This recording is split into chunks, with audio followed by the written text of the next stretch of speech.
Elderly patient on nitrofurantoin for severe UTI develops a new cough and shortness of breath. Nitrofurantoin treats UTIs by damaging bacterial DNA, but in older adults, it can rarely cause life-threatening pulmonary fibrosis. The priority is to hold the medication and notify the provider immediately. Do not keep giving it if new respiratory symptoms appear.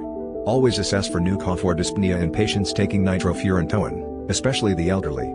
Compare to trimethoprim, which instead can cause hyperkalemia, not lung damage. Yes, you can. Subscribe and study with us.